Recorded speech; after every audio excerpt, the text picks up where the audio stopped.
Hello everyone, welcome to triple E bright academy online classes. चलिए आज हम start करेंगे with our next topic that is heredity and environment. I hope आप सभी ने last class में जो पढ़ाया गया था कंसेप्ट्स ऑफ डेवलपमेंट और उसका क्या रिलेशन रहता है लर्निंग के साथ, वो आपको टॉपिक क्लियर हो गया होगा। अब हम स्टार्ट करेंगे जो हमारा नेक्स्ट टॉपिक बचता है हेरिडिटी और एनवायरनमेंट का। एग्जाम्पल के साथ शुरुआत करेंगे। एक बच्चा जब इस दुनिया के अंदर आया, उसके अंदर बहुत सारे चेंजेस देखे गए। डेवलपमेंट हमने क्या देखा था, एक चेंज बच्चे के अंदर देखा जाता है। वो सारा का सारा चेंज जो बच्चे के अंदर देखा जा रहा है, क्या उसमें हेरिडिटी का इन्फ्लुएंस आ रहा है या उसमें वातावरण, आपके एनवायरनमेंट का इन्फ्लुएंस आ रहा है, आज हम उसके बारे में बात करेंगे। क्या वो जो चेंज आ रहा है हेरिडिटी और एनवायरनमेंट दोनों की वजह से आता है, वो भी हम देखेंगे। सो स्टार्ट करते हैं। जो भी फैक्टर्स बच्चे की ग्रोथ और डेवलपमेंट को इन्फ्लुएंस करते हैं वो कौन कौन से हैं आपके heredity and genetic factors. Heredity मतलब वो सारे के सारे बायोलॉजिकल चेंजेस, वो सारे के सारे बायोलॉजिकल ट्रेट्स जो बच्चा कहाँ से ट्रांसफ़र कर रहा है, अपने पेरेंट्स से ट्रांसफ़र कर रहा है अपने जीन्स के अंदर। और एनवायरनमेंट मतलब आपके वातावरण का भी बहुत अच्छा इंपॉर्टेंट रोल रहेगा। अगर स्टिमुलेटिंग एनवायरनमेंट बच्चे को मिल रहा है, एक बहुत ही हेल्दी एनवायरनमेंट बच्चे को मिल रहा है, वो बच्चा अपने आप ही अपने टास्क, जो जितने भी डेवलपमेंट टास्क है, उसको एकम्प्लिश करने में ज़्यादा टाइम नहीं लेगा। लेकिन अगर एनवायरनमेंट ही स्टिमुलेटिंग नहीं है, वो अगर विशेषताएं भी बच्चे के अंदर आ जाती है, तो बच्चे को कभी भी अपने एकम्प्लिश नहीं कर पाएगा डेवलपमेंट टास्क। सो स्टार्ट करते हैं। अब हम देखेंगे कि डेवलपमेंट हेरिडिटी और एनवायरनमेंट का प्रोडक्ट है। समझने के लिए देखते हैं। अब एक बच्चा, एक छोटा सा बच्चा, ठीक है, उसके अंदर जितने भी करैक्टरिस्टिक्स आते हैं, जितने भी उसके अंदर ट्रेड्स आते हैं, वो किसके मीडियम से आ गए, हेरिडिटी के मीडियम से आ गए। और उन ट्रेड्स को आकार कौन देगा, आपका एनवायरनमेंट देगा। सपोज अब एक म्यूज़िक सिंगर है, उसके बच्चे के पेरेंट्स क्या हैं, एक आर्टिस्ट है, सिंगर्स है। अब बच्चा जब इस दुनिया में आया, कहा जाता है वो बच्चे की भी आवाज़ बड़ी सुरीली है। अब वो सुरीली आवाज़, अब वो बच्चा भी ज़िंदगी में सिंगर बनना जाएगा। लेकिन वो सिंगर कैसे बनेगा, आवाज़ तो अच्छी आ गई, लेकिन उसको आकार कौन देगा, उसको एक उसके जितने भी उसके आपके जितने भी ट्रेड्स होते हैं, उसको आकार कौन देता है, आपका एनवायरनमेंट देता है। अगर बच्चे का वहाँ पर एनवायरनमेंट ही स्टिमुलेटिंग ना हो, तो क्या उसकी आवाज़ का वो अपना यूज़ कर पाएगा, डेफिनेटली नहीं कर पाएगा। सो जितने भी हमारी पर्सनालिटी के ट्रेट्स निकल कर आते हैं, वो किसके मीडियम से आते हैं, आपके हेरिडिटी, आपके जीन्स के मीडियम से, और वो जो एनवायरनमेंट का, आपके वातावरण की प्रोडक्ट से आते हैं। सो हम क्या कहते हैं, individual personality is the product of heredity and environment. In some cases, heredity may power the child's development। जैसे हेरिडिटी मतलब वो सारे के सारे जीन्स बच्चे के अंदर आ गए, लेकिन वहाँ पर ये भी देखा जाता है अगर एनवायरनमेंट स्टिमुलेटिंग है तो वो बच्चे की डेवलपमेंट टास्क भी एकम्प्लिश होंगे। लेकिन अगर एनवायरनमेंट स्टिमुलेटिंग नहीं है तो बच्चा डेफिनेटली वो जितने भी डेवलपमेंट टास्क है अच्छे से एकम्प्लिश नहीं कर पाएगा।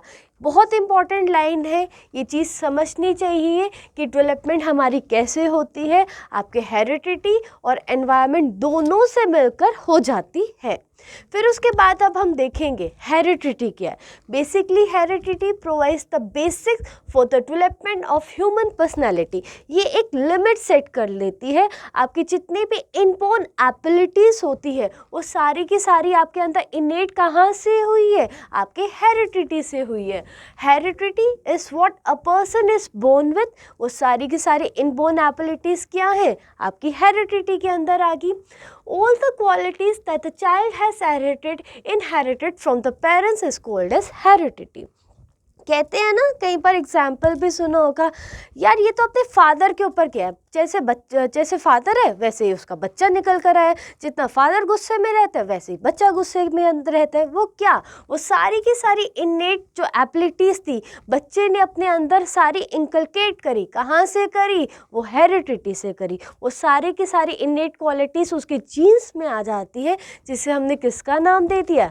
हेरिडिटी का नाम दे दिया। So heredity is defined as a totality of biological acquired factors. जितने भी बायोलॉजिकल करेक्टरिस्टिक्स होते हैं वो एक्वायर करता है and is an important factor in the life of an individual. So अगर हम देखें यहाँ पर एक बहुत इम्पॉर्टेंट चीज़ आती है। अब एक लड़का और एक लड़की, जब लड़का अपने जितने भी हार्मोन से, टेस्टोस्टेरोन हार्मोन से क्या रिलीज़ करता है? स्पर्म्स को रिलीज़ करता है। और फीमेल्स किसको रिलीज़ करती है? एग्स को रिलीज़ करती है। जब इन दोनों की फर्टिलाइजेशन होती है, जब गैमीट्स की फॉर्मेशन होगी, स्पर्म और एग की फॉर्मेशन हो जाती है, यहाँ पर एक बहुत ही इंपॉर्टेंट सेल की फॉर्मेशन होती है, जिसको हमने किसका नाम दे दिया? जायगोट का नाम दे दिया। सो जायगोट किससे मिलकर बनी है? सेक्स सेल से मिलकर बनी है। मेल्स में क्या रिलीज होते हैं? स्पर्म्स। और फीमेल्स में क्या रिलीज हो रहे हैं? एग्स या ओवा रिलीज होते हैं। जब भी कंसेप्शन होती है, at the time of meeting male and female germ cell causes the fertilization of an ovum. यहाँ पर जो सेल फॉर्म होता है, जिसे हमने किसका नाम दे दिया? जायगोट का नाम दे दिया।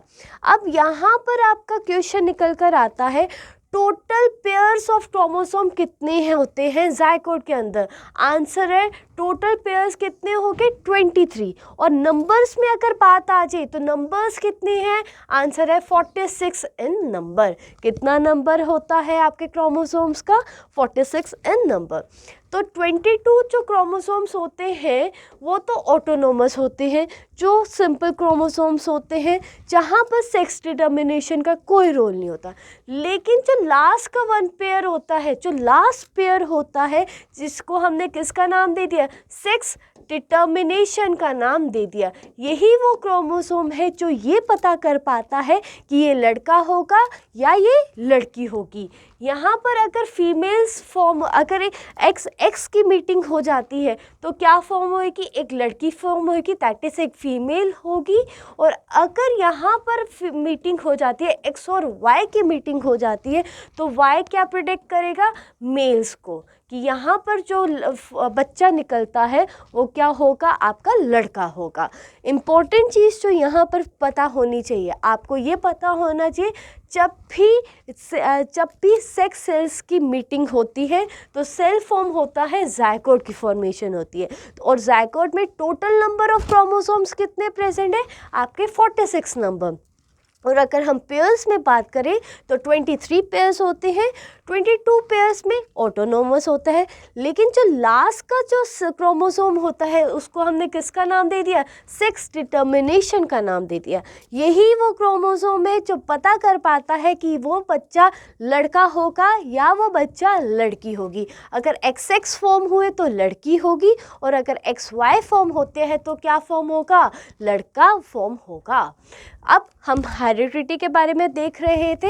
वो सारे के सारे इम्पोर्टेंट ट्रेड्स जो बच्चा अपने अंदर ला रहा है वो कहाँ से लेकर आता है? अपने पेरेंट्स से लेकर आता है। कुछ पर्सनालिटी के ट्रेड्स वो अपने फादर से इनेट करेगा, कुछ पर्सनालिटी के ट्रेड्स वो कहाँ से इनेट करेगा? अपनी मदर से इनेट करेगा। चलिए अब हम बात करेंगे कुछ बातों के बारे में। ट्विंस के बारे में सुना होगा कि 2 बच्चे हुए हैं एक माँ के। अब वहाँ पर ट्विंस वर्ड आता है। अब ट्विंस क्या है? बहुत इंपॉर्टेंट चीज़ पता होनी चाहिए। एक होता है आपका आइडेंटिकल ट्विंस, एक होता है आपका फ्रेटर्नल ट्विंस। अब आइडेंटिकल वर्ड से ही पता चल रहा है सेम। आइडेंटिकल मतलब सेम। यहाँ पर इसमें जो सेल फॉर्म होता है वो कौन सा होता है? Monozygotic twins. मोनोजाइगोटिक ट्विंस मतलब जहाँ पर जो सिंगल सेल होता है, जहाँ पर जो एग होता है वो स्प्लिट डाउन हो जाता है और किस में डेवलप हो जाता है? 2 बेबीज़ के अंदर डेवलप हो जाता है। यहाँ पर जो बेबीज फॉर्म होंगे वो सेम सेक्स के होंगे, या तो वो लड़की लड़की होंगी या वो लड़का लड़का होंगे। मोनोजाइगोटिक में सेम सेक्स की फॉर्मेशन होती है।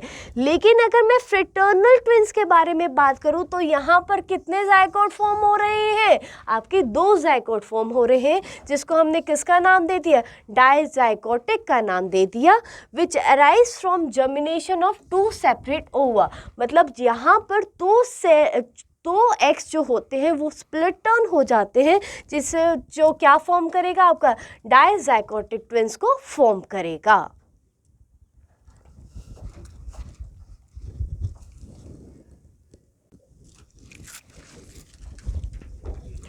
चलिए, अभी तक हमने क्या बात करा? हेरिडिटी के बारे में बात करा। अब हम जो नेक्स्ट पॉइंट पढ़ेंगे that is law of heredity. There are total 3 laws. Heredity के टोटल कितने लॉज है? 3 लॉज है। अब हम उन सबकी इम्प्लीकेशंस के ऊपर भी देखेंगे। सबसे पहला लॉ क्या आता है? Law of similarity. Like begets like begets like मतलब जैसा पेरेंट्स है वैसा ही बच्चा निकलेगा। In this law the offspring are exactly the same replica of the parents. क्या कहा जाता है? जो बच्चा है सेम निकलेगा अपने पेरेंट्स के। एग्जाम्पल के थ्रू समझाया जाए कि अमिताभ बच्चन का जो बच्चा है वो भी अमिताभ बच्चन का जैसा ही निकलेगा। जो अमिताभ बच्चन के अंदर ट्रेड्स निकल कर आए हैं वो सेम ट्रेड्स किसके अंदर देखे जाएंगे? अभिषेक बच्चन के अंदर भी देखे जाएंगे। Same goes with Shahrukh Khan. Shahrukh Khan में जो एबिलिटीज़ है, जो इनबोर्न एबिलिटीज़ है, वो सेम किसके अंदर देखी जाएंगी? उनके बच्चों के अंदर भी देखी जाएगी। क्या ऐसा सच है? अगर आप खुद सोचें, क्या सेम क्वालिटीज सेम जीन्स उनके अंदर ट्रांसफ़र हुए? सेम एबिलिटीज़ उनके अंदर भी है जो उनके पेरेंट्स के अंदर थी? डेफिनेटली नहीं है। तो ये लोग को हम कभी भी यूनिवर्सली एक्सेप्ट नहीं करते। यहाँ पर ज़रूरी नहीं है कि इंटेलिजेंट जो पेरेंट्स होते हैं, जो इंटेलिजेंट पेरेंट्स हैं उनके बच्चे भी बहुत इंटेलिजेंट निकलेंगे, ऐसा ज़रूरी बिल्कुल भी नहीं होता। कई बार क्या देखा जाता है कि जो पेरेंट्स बिल्कुल अवेयर नहीं होते, जो कभी बिल्कुल पढ़े लिखे नहीं होते, उनके बच्चे क्या निकल जाते हैं? बहुत इंटेलिजेंट निकल जाते हैं। सो ये लोगों को हम कभी भी एक्सेप्ट नहीं करते। So in this case the offspring are hugely similar to the previous generation. क्या कहा जाता है? जो ऑफस्प्रिंग है सेम निकलेंगे और वो कैसे होंगे? सिमिलर होंगे अपने प्रीवियस जनरेशन के। ये किस लॉ के अंदर आता है? आपका लॉ ऑफ सिमिलैरिटी के अंदर आता है। नेक्स्ट लॉ क्या कहता है? Law of variation. Variation word से ही निकल कर आ रहा है डिफरेंट। मतलब जो पेरेंट्स है और जो बच्चा है, उनका जो बच्चा आता है इस दुनिया के अंदर, उसके अंदर चेंज देखा जाएगा, बहुत सारी वेरिएशंस देखी जाती है। वो किसके अंदर आ गया? आपके लॉ ऑफ वेरिएशन के अंदर आ गया। अमिताभ बच्चन के अंदर जो क्वालिटीज़ है, अब वो ज़रूरी नहीं है वो सारी की सारी क्वालिटीज़ अभिषेक बच्चन के अंदर भी आए, तो वो किसके अंदर आ गया? आपके लॉ ऑफ वेरिएशन के अंदर आ गया। Under this law the offspring are genetically varied from the parents. बहुत सारी वेरिएशंस देखी जा रही है। वेरिएशंस मतलब डिफरेंस देखा जा रहा है। It has no guarantee that all the advancement of the parents are being transfer to the children. जितने भी उनके ट्रांसफ़र हो रही है जीन्स की, वो सारे के सारे ज़रूरी नहीं है कि बच्चों के अंदर भी वो देखी जाएगी abilities. In this all depends on the upon the genes transfer from the parents to the children. फिर उसके बाद आता है लॉ ऑफ रिग्रेशन। अब ये लॉ क्या कहता है कि कुछ ना कुछ ऐसा नहीं है कि बच्चा कुछ भी अडैप्ट नहीं करेगा या बच्चा सब कुछ अडैप्ट करेगा। बच्चा अडैप्ट करेगा, कुछ लिमिट में करेगा, कुछ एवरेज में करेगा, कुछ देखा जाए 50% करेगा। अब सपोज फादर की जो हाइट है वो 6 फीट्स की होती है। फादर की हाइट कितनी होगी? 6 फीट की। लेकिन बच्चे की हाइट कितनी है? 5.5 फीट की आ गई। अब बच्चे ने फादर से हाइट की जितनी भी क्वालिटीज़ थी, ट्रेड थे, वो अटैप तो करे बट एक लिमिट सेट कर दी। वो किसके अंदर आ गया? आपके लॉ ऑफ रिग्रेशन के अंदर आ गया। It is often observe the children are exact opposite of the parents in terms of nature and behaviour. This is characterized under the law of regression. The factor is based on the genetic transfer transfer from parents to the offspring, मतलब बच्चा वो abilities को इनेट करेगा but to certain limit वो किसके अंदर आ गया, आपके लॉ ऑफ रिग्रेशन के अंदर आ गया। चलिए यहाँ तक हमने बात करी हेरिडिटी के बारे में, कुछ लॉज के बारे में, वो सारा का सारा किसके अंदर आता है, आपके हेरिडिटी आपके इनबोर्न एबिलिटीज़ के अंदर आता है। अब हम बात करेंगे एनवायरनमेंट के बारे में कि बच्चे की जो ग्रोथ हो रही है, डेवलपमेंट हो रही है, क्या उसमें एनवायरनमेंट का भी रोल आता है, क्या उसमें नर्चर का भी रोल आता है। एग्जाम्पल, अगर बच्चा सिंगर बनना चाहता है, आवाज़ तो बच्चे की आ गई, लेकिन उसको अगर स्टिमुलेटिंग एनवायरनमेंट बच्चे को मिलेगा तो डेफिनेटली वो बच्चा भी क्या बनेगा, एक अच्छा सिंगर बनेगा, एक अच्छा कलाकार बनेगा। लेकिन अगर बच्चे को कभी भी अच्छा एनवायरनमेंट ही नहीं दिया जाए तो बच्चे की definitely it will affect the child personality की ग्रोथ। वहाँ पर बच्चे की जो जितने भी डेवलपमेंट टास्क है वो अच्छे से एकम्प्लिश नहीं हो पाएंगे। सो डेवलपमेंट टास्क को एकम्प्लिश करने के लिए एनवायरनमेंट का बहुत ही इंपॉर्टेंट रोल रहता है।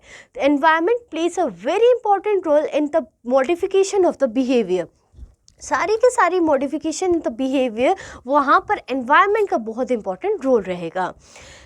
जो it includes all the aspect of a surrounding, वहाँ पर सराउंडिंग्स का बहुत इंपॉर्टेंट रोल है। कैसे बच्चे की इंटरेक्शन है दोस्तों के साथ, घर में, रिलेटिव्स के साथ, कितना वो खुशी से खेलता है, कितना वो सोशलाइज हो रहा है, सराउंडिंग्स का बहुत इंपॉर्टेंट रोल रहता है एनवायरनमेंट के अंदर। These factor influence the development of the children. वहाँ पर ये सारे के सारे जितने भी फैक्टर्स हैं ये इन्फ्लुएंस करते हैं चाइल्ड के डेवलपमेंट को। Environment has a very important effect on the personality traits as well। वहाँ पर बच्चे की personality traits के ऊपर भी environment का बहुत important role रहेगा। It also influence in the terms of parenting influence, parenting influences a child personality।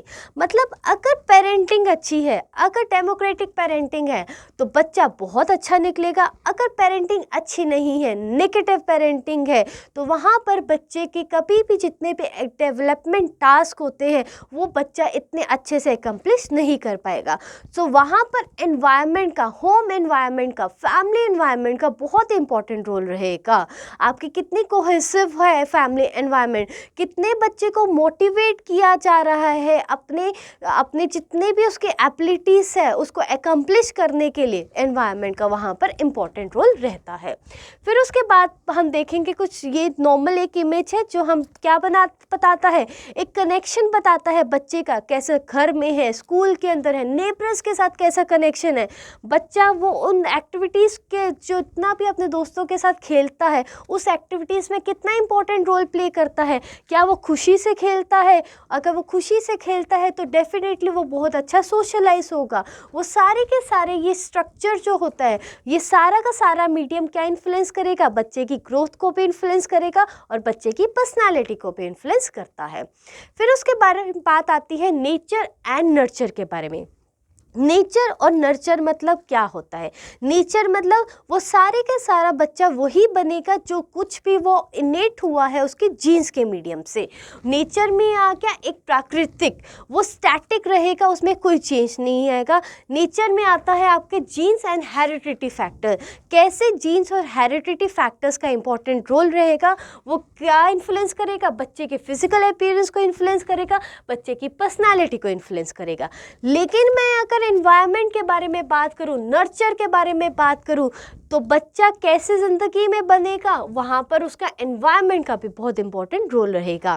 अब जो भी बच्चा बनता है ज़िंदगी के अंदर, मेंटल एबिलिटीज़ जो आ रही है वो नेचर की वजह से आ रही। अब वो मेंटल एबिलिटीज़ बच्चे की ज़िंदगी में कैसे वो ग्रो करता है, वो किसके अंदर आती है, आपके नर्चर के अंदर आती है। यहाँ पर नेचर वर्सेस नर्चर के ऊपर बहुत सारी डिबेट चलती है। कुछ साइकोलॉजिस्ट का क्या मानना है, सिर्फ नेचर का इंपॉर्टेंट रोल आ रहा है, सिर्फ और सिर्फ हेरिडिटी का इंपॉर्टेंट रोल आता है। लेकिन कुछ साइकोलॉजिस्ट का क्या मानना है, सिर्फ एनवायरनमेंट का इंपॉर्टेंट रोल आता है। लेकिन अगर हम देखें, हेरिडिटी और एनवायरनमेंट दोनों का बहुत इंपॉर्टेंट रोल रहता है बच्चे की ग्रोथ एंड डेवलपमेंट के लिए। अगर बच्चे को इनेट एबिलिटीज़ मिल भी गई है, लेकिन अगर बच्चे को एनवायरनमेंट नहीं मिल रहा तो वो सारी की सारी इनेट एबिलिटीज़ वहीं पे क्या हो जाएगी, ख़त्म हो जाएगी। सो बस बेसिकली हेरिडिटी और environment plays a very important role in development of a child.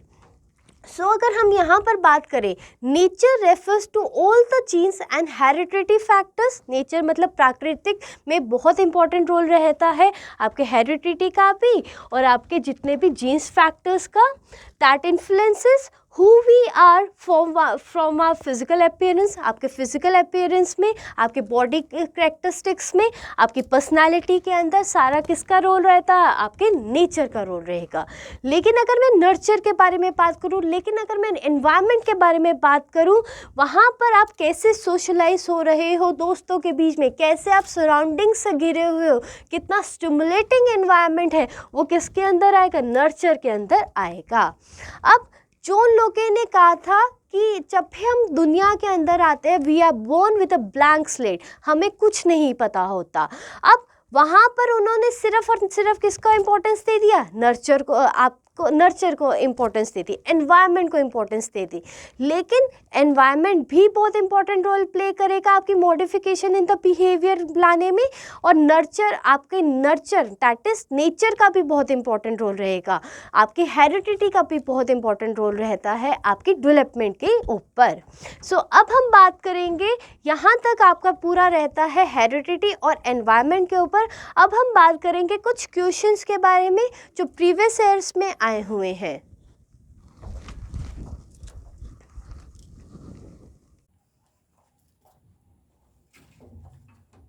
चलिए, अभी तक हमने बात करी थी factors that affects the growth and development of child की हेरिडिटी और एनवायरनमेंट का कैसे इंपॉर्टेंट रोल रहता है आपकी डेवलपमेंट के ऊपर। अब हम इससे रिलेटेड कुछ क्वेश्चंस के ऊपर बात करेंगे।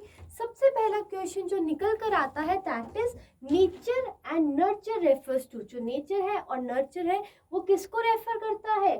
Physical features and temperament. आपका सेकेंड पॉइंट आता है टेम्परेचर और करेक्टर को।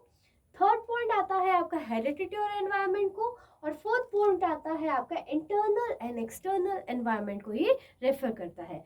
आप सभी को पता है जो नेचर है वो किसको रेफर करेगा? आपके हेरिडिटी को रेफर करेगा, और जो एनवायरनमेंट है वो किसको रेफर करता है? नर्चर को रेफर करता है। हेरिडिटी और जो एनवायरनमेंट है वो किससे रिलेट करेगा? नेचर वर्सेस नर्चर से रिलेट करता है। सेकंड क्वेश्चन जो आपका आता है, आपको ये बताना है नॉर्मल मेल्स के अंदर एक्स वाई क्रोमोसोम पाए जाते हैं। कौन से क्रोमोसोम थे? एक्स और वाई क्रोमोसोम। बट आपको ये बताना है फीमेल्स में कौन से क्रोमोसोम्स पाए जाते हैं? Y Y chromosomes, triple X chromosomes, X chromosomes, and last option है ओनली 3 क्रोमोसोम्स। आप सभी को पता है एक्स एंड वाई क्रोमोसोम आके अगर मेल्स के अंदर, तो एक्स एक्स किसके अंदर पाए जाएंगे? फीमेल्स के अंदर पाए जाते हैं। और मेल्स में वाई क्रोमोसोम डिटरमाइन करता है कि ये लड़का बेबी बॉय होएगा या ये लड़का या ये बेबी गर्ल होगी। फीमेल्स में कौन से क्रोमोसोम्स हैं? आपके एक्स एंड एक्स क्रोमोसोम्स पाए जाते हैं।